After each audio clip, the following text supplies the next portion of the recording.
So we are making a chair that I first made last summer at the Penland School of Craft in the mountains of western North Carolina. This chair was designed by Brian Fireman. He was our teacher there, and he's a great guy, and he built a great chair. And he gave us all a copy of the plan, which is this, and I had it printed out full size by the local Staples, and then cut out each part and glued it to half-inch MDF, medium density fiberboard. Now some parts are symmetrical, like the back and the seat, and so the pieces are half. So this is one half of the seat, and this is the other half of the seat. So these pieces of walnut will make two seats, and I've drawn a chalk line along here to show the basic the basic profile of the seat from the front. The first thing we have to do is glue up the seats.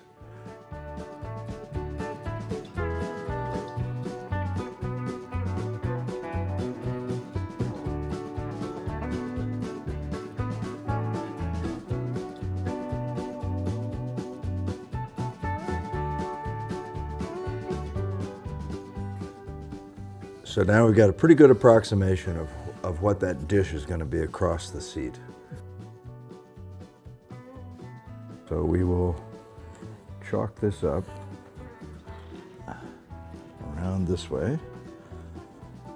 There's a basic outline of one seat.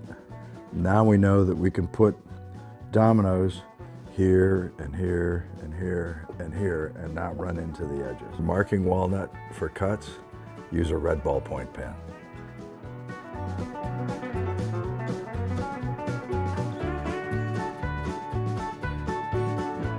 And so we'll set it so it cuts about 1/2 inch down from the top. So that should cut to the center of a 1-inch thick board. And the center of this seat is 1 inch thick.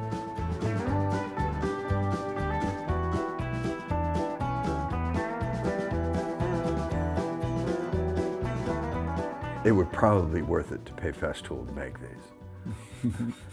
Yep. But being a cheap bastard working from home, I'll do this.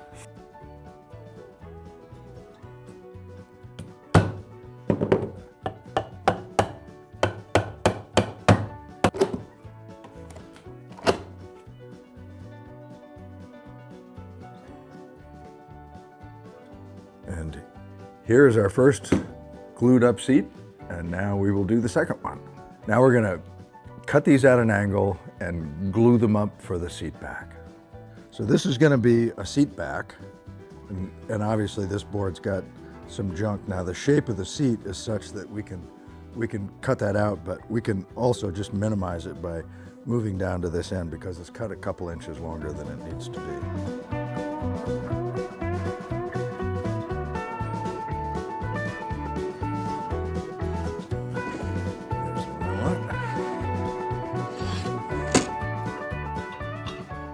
I want these grains to match as much as possible, right?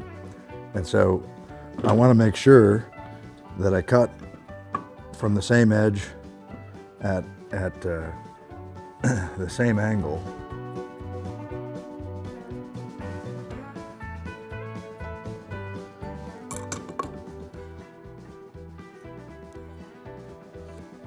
So these homemade dominoes, one big advantage is you can make them whatever width you want.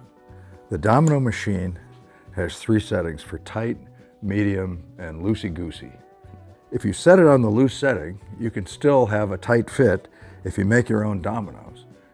So I make them wide, set it on the loose setting, and then I get a tight fitting. So these are clamping cauls.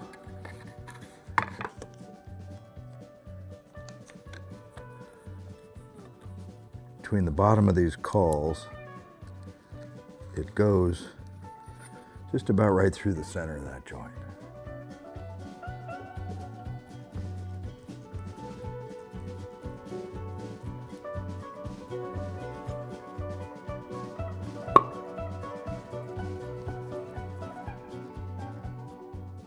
The next thing we have to do is attach the front legs to each other, and they're attached by the front stretcher. That's this piece. So these will each be a leg, a front leg, and the front stretcher goes across between them like that. We're going to cut 45-degree angles on both ends of two stretchers, the front stretchers, and 45-degree angles on the top end of all four front legs.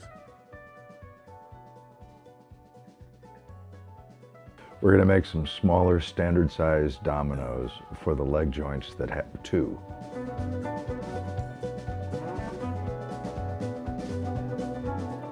For the leg joints that have two dominoes, they need to be spaced exactly the same. So for that, you use a storyboard.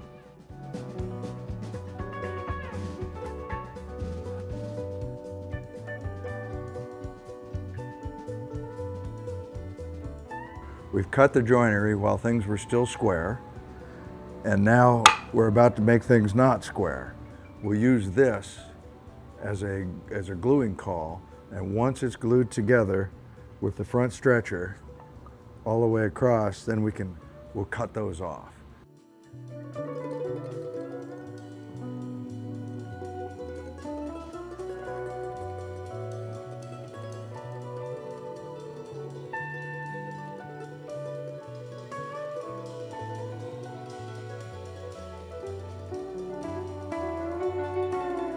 The end grain acts like a pack of straws, and it absorbs the glue. It's a pretty good idea to wait a minute before you glue them together and let the glue sink in, and then put on a little more.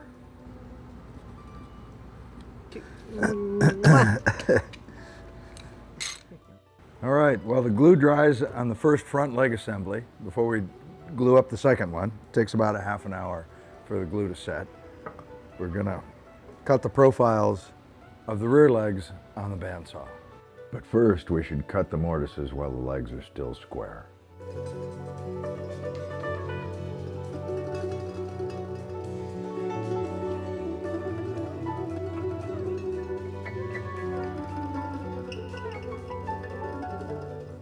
Now we have to make this part that crosses underneath.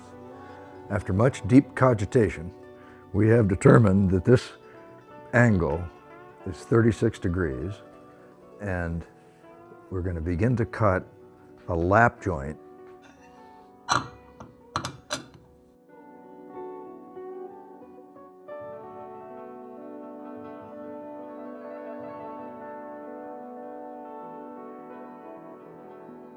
And on the first try, we got it perfectly flush this way and incredibly tight.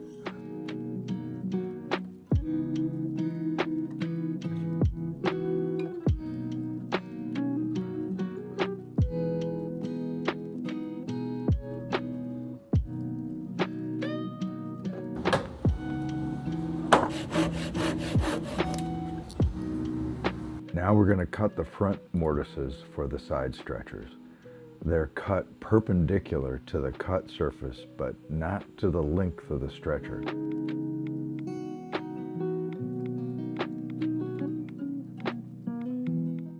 All right, these are the hind leg connections. Next, we'll clean up the front legs and cut off the clamping cauls. We'll use the stationary belt sander to sand to the line so that we get a very accurate use of a roundover bit. I don't want this bumping along when I'm running it on the router table. I don't want it to hang up on these bumps, so I'll sand those off.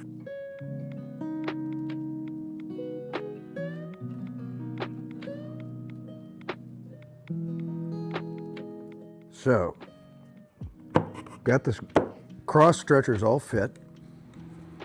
but we want to get all the sanding done before we glue them together because it's much easier to do when they're flat single pieces.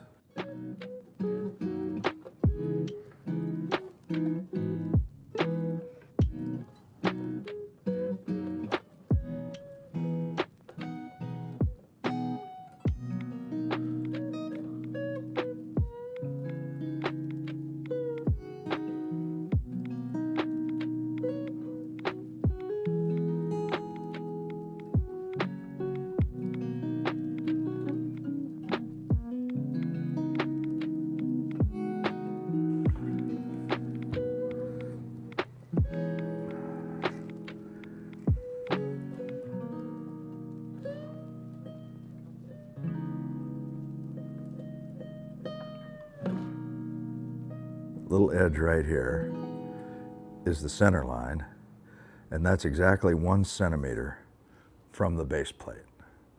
And we'll use that information to make ourselves a little jig to place the domino mortises.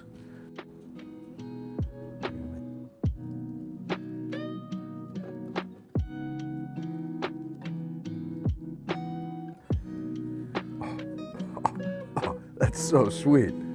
That is so sweet. You could sit on it.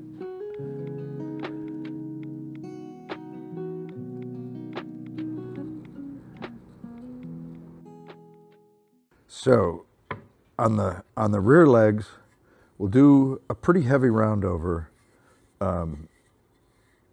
most of it, except where it begins to go into the side stretchers.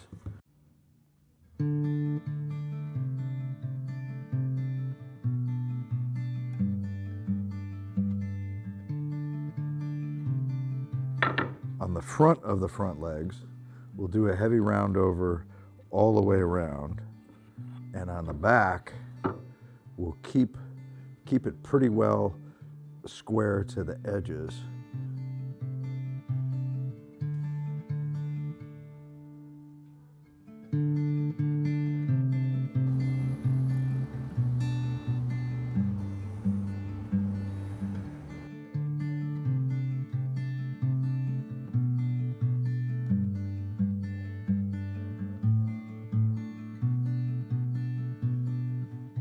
Compared to our desired profile, we've got some high areas here that will need to come down.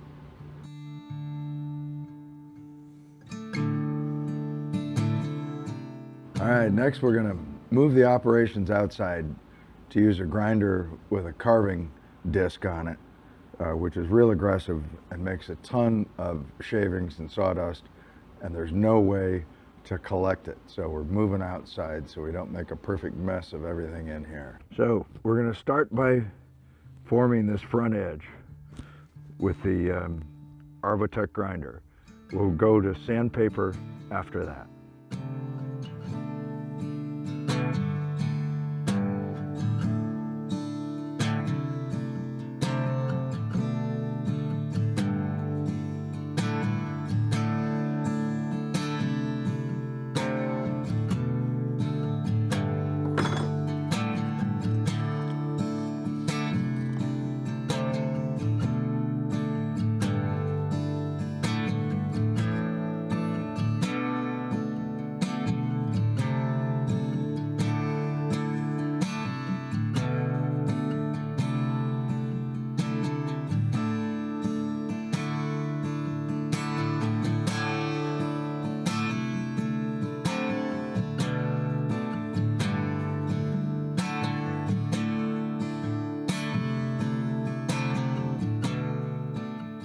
We're going to the next machine, which is our 6-inch random orbital sander, also with an 80 grit, but we can use it to smooth out any high spots and to get rid of these divots.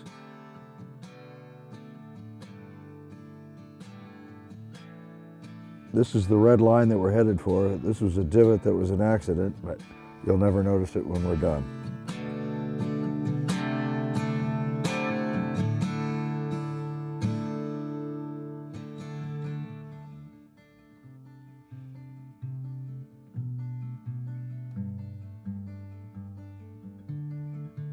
Now we're going to use 80 grit sandpaper to clean up the tool marks from the 50 grit that we used with the angle grinder.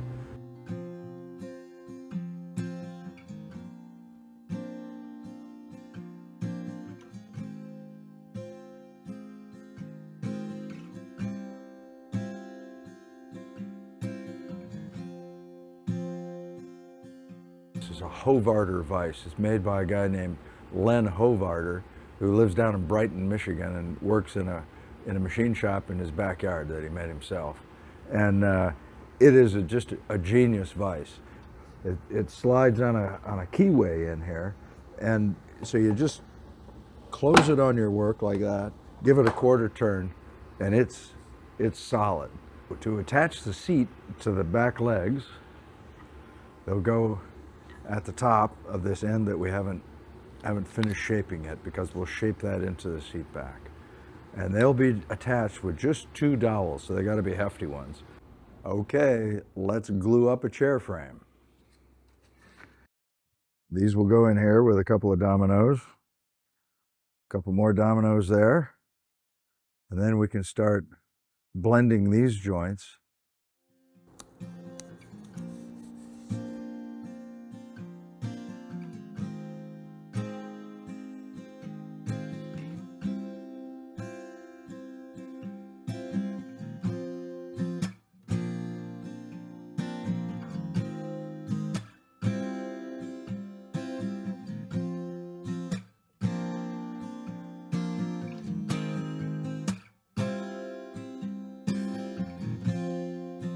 These 2 spots are where the top of the back of the chair attached to the back legs. We'll put dowel points in the holes in the tops of the legs and use them to mark the location to drill the holes in the bottom of the seat back.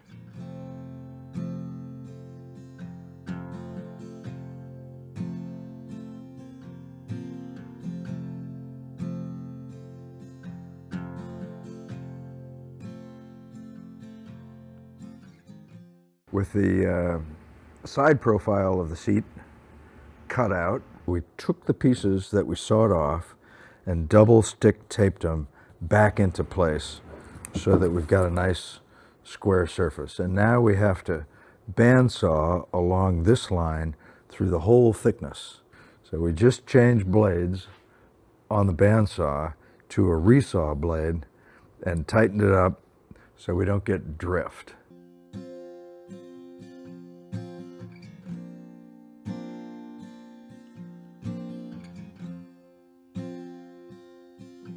Boy, am I happy with that. The next thing we want to do is put the bow ties in. It'll add strength, and it's a decorative element that I like because I'm a decorative kind of guy.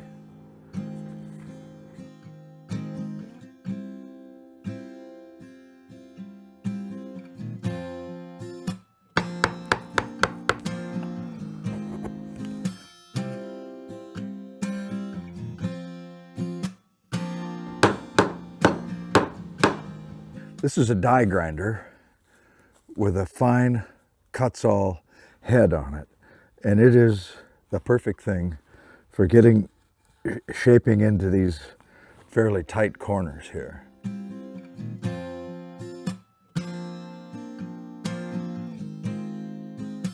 And then I'll go to this sander that mounts on a drill and has a handle.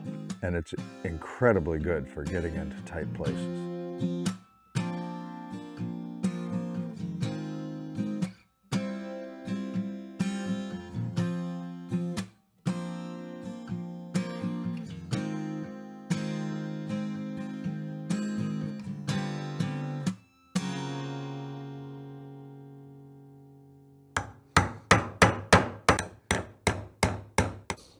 So the name of the course that I took in North Carolina with Brian Fireman was Get Your Flow On. As you might guess from the title, it was all about making furniture with curves, things that flowed together. This will be the sharp edge on the top of the chair, and this will be the sharp edge on the bottom of the chair. So a bunch of wood's got to come out from here. I've got this cut-saw super coarse shaping dish on here now.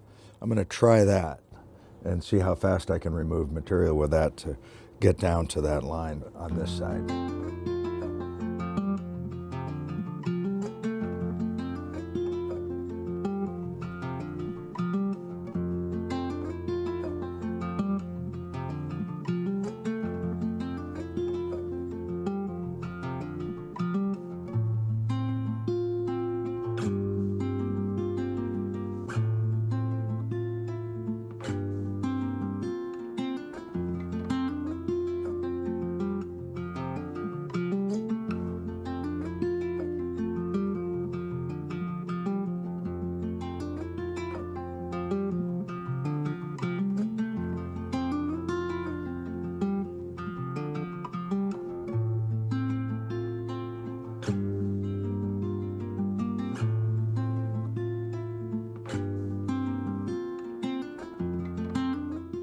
The board that we use to make this leg has a few cracks in it.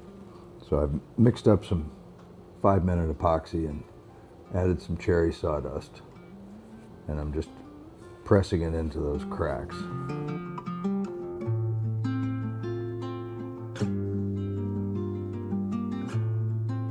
5-minute epoxy with a little bit of brown dye.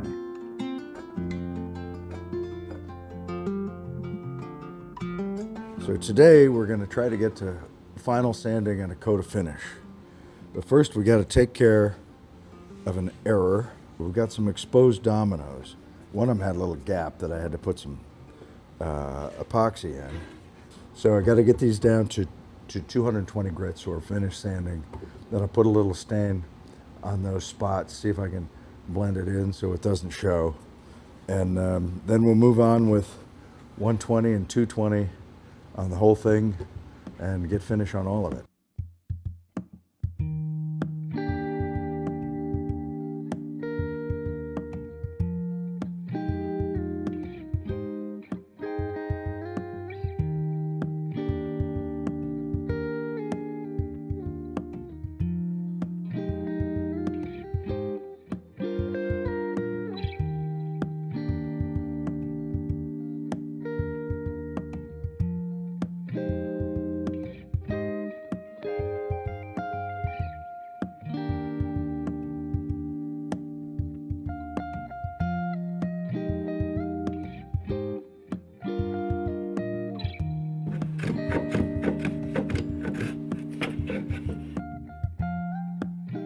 Getting things ready to finish, I like to start by vacuuming. It just makes it, there's a lot less to wipe up with the second stage, which is to wipe it with mineral spirits on a rag. And I use the blue shop towels, they work great.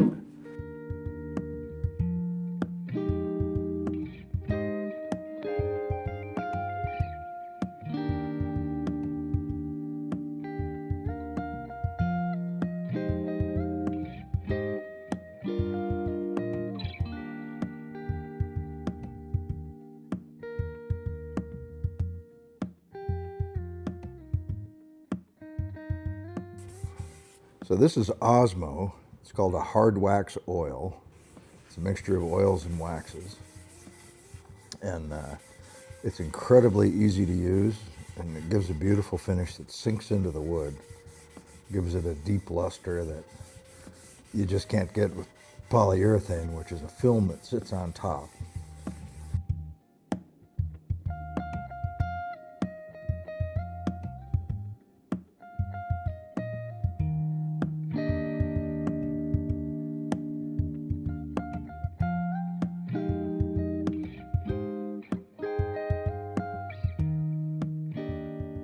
What did I learn this week?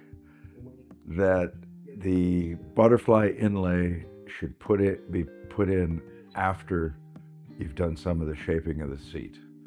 Because on the other chair, we shaped right through the top edge of it. Other than that, I think it went pretty darn well.